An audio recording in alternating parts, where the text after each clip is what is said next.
நேர்கள் எல்லோருக்கும் வணக்கம் மற்றும் ஒரு காணொலியூடாக சந்தித்து இருக்கின்றோம். வடக்கு கிழக்கை பிரித்த ஜேவிபி என்கின்ற விடயத்தை நாம் அண்மைய நாட்களாக கேட்டுக்கொண்டிருக்கிறோம். ஜேவிபியினால்தான் வடக்கு கிழக்கு இரண்டாக பிளவுபட்டது என்று சொல்லி அது சார்ந்து விக்னேஸ்வரன் குற்றச்சாட்டுக்களை முன்வைத்திருக்கின்றார். அது சார்ந்து பார்க்க வேண்டிய தேவையும் இருக்குது.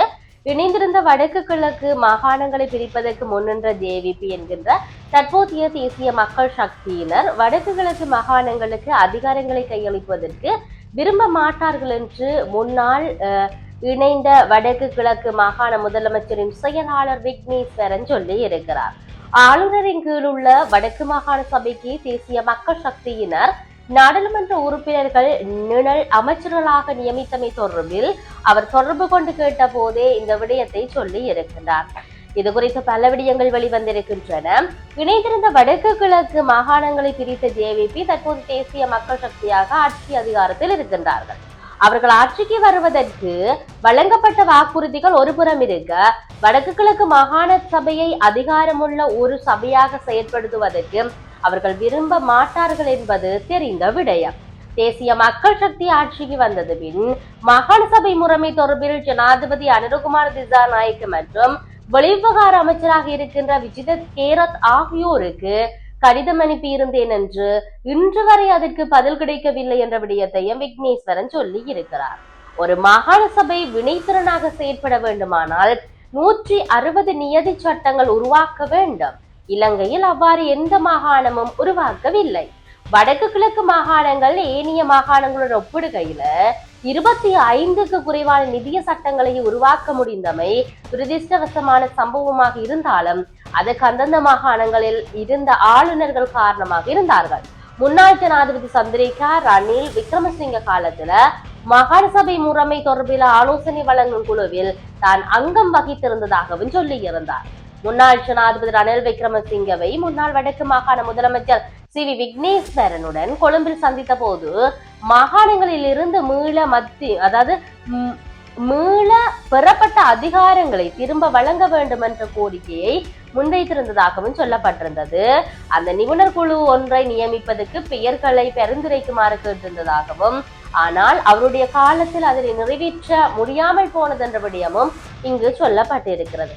தற்பொழுது தேசிய மக்கள் சக்தியினர் மாகாண அதிகாரங்கள் தொடர்பில் பேசுவதற்கு கூட விருப்பமில்லாதவர்களாக இருப்பது மாகாண சபை தேர்தல் ஒன்றை நடத்துவார்களா என்ற சந்தேகம் வலுவாக இருக்கிறது.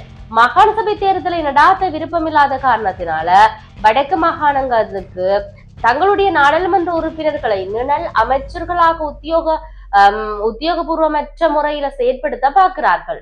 அவர்களுக்கு நன்கு தெரியும் நிழல் அமைச்சர்களை சட்ட ரீதியாக நியமனம் செய்ய முடியாது. அத்தோடு ஒரு மாகாணத்துக்கு ஒரு வகையிலும் இன்னொரு மாகாணத்துக்கு வேறு வகையிலும் செயற்பட முடியாது என்பது அவர்களுக்கு நன்கு தெரியும்.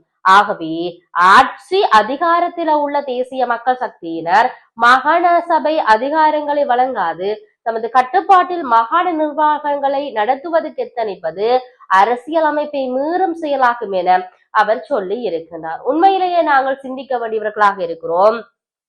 மாகாண சபை தேர்தலை எதிர்வருகின்ற ஏப்ரல் மாதம் அளவில் நடாத்துவோம் என்று சொல்லி தேசிய மக்கள் சக்தி சொல்லி இருக்கின்றது. ஏப்ரல் மாத ஆரம்பத்துல மாகாண சபை தேர்தல் இடம்பெறும் என்று. ஆனால் வடக்கு கிழக்கு பிரிப்பதற்கு மிக முக்கியமானவர்களாக அதை பிரித்தவர்கள் என்ற விடயத்துல ஜேவிபியினர் இப்பொழுது தேசிய மக்கள் சக்தியாக ஆட்சிப்படத்துல இருக்கிறார்கள். அவ்வாறு இருக்கின்ற பொழுது எப்படி இவர்கள் இந்த மாகாண சபை தேர்தலை நடாத்தி மாகாண சபைகளுக்கான அதிகாரங்களை தருவார்கள் என்ற கேள்வி தற்பொழுது எழுப்பப்பட்டிருக்கிறது. ஆகவே இற்றை வரைக்கும் இந்த மாகாண சபை தேர்தல் தொடர்புல ஏன் தேசிய மக்கள் சக்தியினர் முன்வாரமாக நின்று செயற்படவில்லை, ஒரு ஆரவாரமாக நிற்கவில்லை, முன்னுக்கு வரவில்லை, அதுல ஒரு உறுதியான நிலைப்பாடு இல்லாதவர்களாக, அதுல ஒரு தெளிவான தன்மை இல்லாதவர்களாக இருக்கின்றார்கள் என்ற விடயம் கேட்கப்படுகிறது. ஏன் இந்த விடயத்தை மட்டும் அவர்கள் கிடப்பில் போடப்பட்டது போன்று, காலம் இழுத்தடிப்பது போன்று, காலதாமதம் செய்வது போன்று அவருடைய செயற்பாடுகள் இருக்கின்றது என்பதை தாயகத்தை மையப்படுத்தி இருக்கக்கூடிய மக்கள் பிரதிநிதிகள் பலர் கேட்பதை நாங்கள் அவதானிக்கின்றோம். அந்த வகையில தான் முன்னாள் முதலமைச்சர் வடக்கு மாகாணத்துடைய முன்னாள் முதலமைச்சர் சி.வி. விக்னேஸ்வரன் கேட்டிருக்கக்கூடிய இந்த கேள்விகள் சற்று உற்றுநோக்கல்களை ஏற்படுத்தி இருக்கின்றது என்பதை தான் நாங்கள் சொல்லக்கூடியதாக இருக்கிறது.